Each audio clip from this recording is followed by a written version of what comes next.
Hey everyone, let's be real. We've all encountered those moments when someone crosses a line, whether it's through constant interruptions, passive-aggressive remarks, or outright dismissing our time and feelings. It's frustrating, isn't it? These situations can leave us feeling powerless or unsure of how to respond. Society often tells us to grin and bear it, to not rock the boat. But where does that leave us? Resentful, drained, and disrespected. It's time to change that dynamic. Imagine a scenario. Someone cuts you off mid-sentence in a meeting or throws a backhanded comment your way. Your instinct might be to laugh it off, snap back, or try to explain yourself. But what if there was a way to respond that not only preserved your dignity, but also shifted the power dynamic? That's what we're diving into today. In this video, we're going to explore practical, effective, and yes, even slightly bold strategies to handle disrespect without compromising your self-respect. These aren't your typical tips like just ignore it or be the bigger person. Instead, we'll look at methods rooted in modern stoicism and approaches that empower you to stay grounded and take control of the situation. By the end of this video, you'll have a toolkit of strategies to navigate disrespect confidently, protect your peace, and command the respect you deserve. If you've ever felt like people don't take your boundaries seriously, this one's for you. So let's get into it. One of the simplest yet most effective ways to handle disrespect is by using the silent stare. When someone is openly rude or tries to undermine you, the natural reaction is often to respond immediately, whether through words or expressions. But what if you did the opposite? Instead of reacting, you simply lock eyes with the person, maintaining a calm, composed, and neutral expression. This technique works because it's unexpected. Disrespectful people often seek a reaction to assert their control. But when you don't give them one, the dynamic shifts entirely. I remember a particular instance where this tactic worked wonders. During a team meeting, a colleague repeatedly interrupted me, dismissing my input as if it held no value. After several attempts to assert myself verbally, I decided to take a different approach. I stopped mid-sentence, leaned back slightly, crossed my arms, and looked directly at him. I didn't blink, didn't frown, and didn't utter a word. The silence in the room grew heavier with each passing second. He faltered, stammered, and eventually stopped talking altogether. For the remainder of the meeting, he didn't interrupt me once. In fact, he began to address me with noticeably more respect in subsequent interactions. The silent stare is not about being confrontational or passive-aggressive. It's a deliberate choice to communicate strength and self-assurance without resorting to words. By doing so, you force the other person to reflect on their behavior without escalating the situation. What makes this tactic so powerful is its ability to convey that you are in control of your emotions and the interaction. You're not allowing their negativity to dictate your response, which not only unsettles them, but also reinforces your own sense of self-worth. In a world where reactions often fuel disrespect, your calm presence becomes a powerful statement of confidence and authority. Next, let's talk about the underrated power of silence. When someone disrespects you, the instinctive reaction is often to respond, to defend yourself or argue back. But silence can be far more powerful. By choosing not to engage, you're sending a clear message. Your negativity isn't worth my energy. Silence is not weakness, it's control. When you choose not to respond, you're taking the high road and refusing to fuel the fire. It's a way of saying, I value my peace over your drama. I once worked with someone who loved to make subtle digs disguised as jokes. One day he made a comment about my work in front of a group. Instead of firing back or trying to explain myself, I simply looked at him, raised an eyebrow, and stayed silent. The tension in the room was palpable, and he quickly moved on. More importantly, he never tried it again. Silence forces the other person to sit with their own words. It holds up a mirror to their behavior, making them uncomfortable without you having to lift a finger.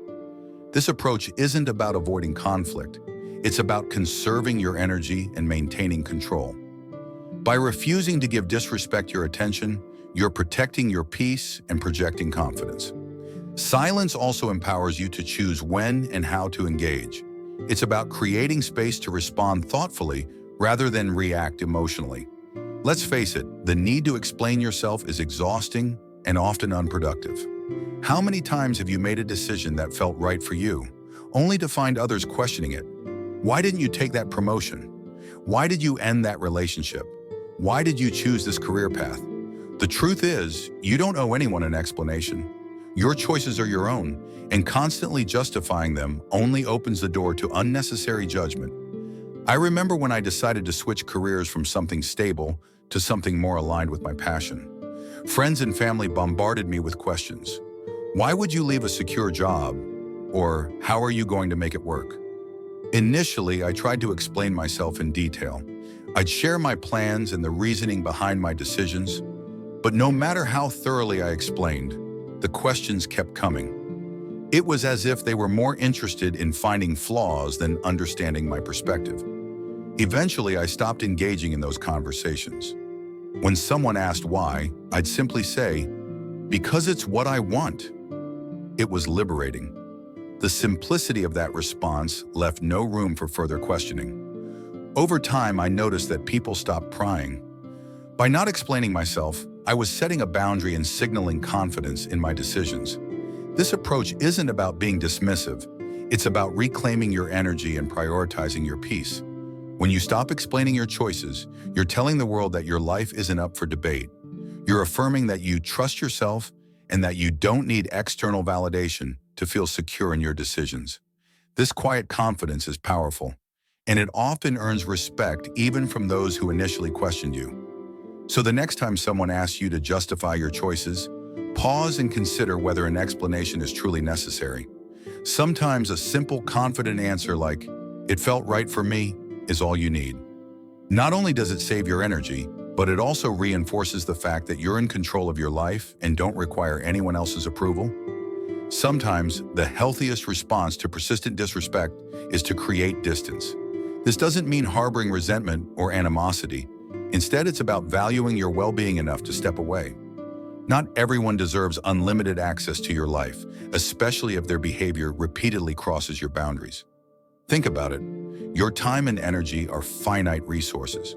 Why waste them on someone who consistently disrespects you? For me, this realization came after years of tolerating a so-called friend who thrived on belittling others. They would mask their jabs as jokes, leaving me questioning whether I was being overly sensitive. Over time, those subtle insults began chipping away at my confidence and mental peace. When I finally decided to create distance, it was like a weight lifted off my shoulders. I gradually stopped engaging in one-sided conversations, skipped unnecessary gatherings, and limited my exposure to their negativity. What surprised me most was how liberating it felt. I didn't realize how much space their presence had occupied in my thoughts until I reclaimed it. Creating distance is not about being rude or confrontational. It's about protecting your mental and emotional health. This space allows you to focus on relationships that nourish and uplift you rather than drain you. It also sets a clear precedent. You respect yourself enough to walk away from what doesn't serve you. If someone accuses you of being cold or selfish for keeping your distance, remind yourself that prioritizing your well-being is neither selfish nor unkind. It's necessary. Remember, you're not responsible for managing someone else's insecurities or negative behavior. By creating boundaries and maintaining distance, you're reinforcing your own value and taking charge of your peace of mind. So take a moment to evaluate the relationships in your life. Are there people who consistently cross your boundaries or leave you feeling drained? If so, it's okay to take a step back. Distance is a form of self-care, and sometimes it's the only way to protect your peace and reclaim your confidence. Confidence isn't just about looking strong on the outside. It's about feeling unshakable on the inside. Holding your head high sends a clear message to the world. You respect yourself and won't let anyone diminish your worth. When faced with disrespect, it's natural to feel small or want to retaliate. But true confidence means refusing to let someone else's negativity define you. I remember dealing with someone who had a habit of throwing subtle insults at me during social gatherings. Instead of shrinking or firing back, I made a conscious decision to hold my head high. I walked tall, made eye contact, and maintained a calm, composed demeanor. Over time, their attempts to undermine me lost steam because they could see their words had no effect. They eventually stopped altogether. Walking with your head held high is about more than posture. It's a mental and emotional stance that declares, I know my value. People who rely on disrespect to feel powerful often crumble when they realize their words don't reach you. It disrupts their narrative and shifts the power dynamic in your favor. There's something magnetic about confidence. It attracts respect and deters negativity. When you carry yourself with assurance, you set the tone for how others treat you. It's not arrogance, it's self-assurance. And that assurance reinforces your resilience in the face of challenges. Holding your head high also reminds you of your inner strength. It's a quiet yet powerful way to affirm that your worth isn't up for negotiation. So no matter where you go or who you encounter, walk like you belong, because you do. And in doing so, you'll inspire others to respect not just you, but also themselves. So there you have it, 5 empowering strategies to handle disrespect with dignity and strength. Remember, you don't have to match negativity with negativity. Instead, focus on maintaining your self-respect and setting boundaries that protect your peace. If this video resonated with you, let me know by giving it a thumbs up. And if you think someone in your life could benefit from these tips, share it with them. I'd also love to hear your thoughts and experiences in the comments. What's worked for you when dealing with disrespect? Before we wrap up, don't forget to subscribe for more content like this. I post weekly insights on handling life's challenges with strength and resilience. Thank you so much for tuning in today, and until next time, take care and stay confident.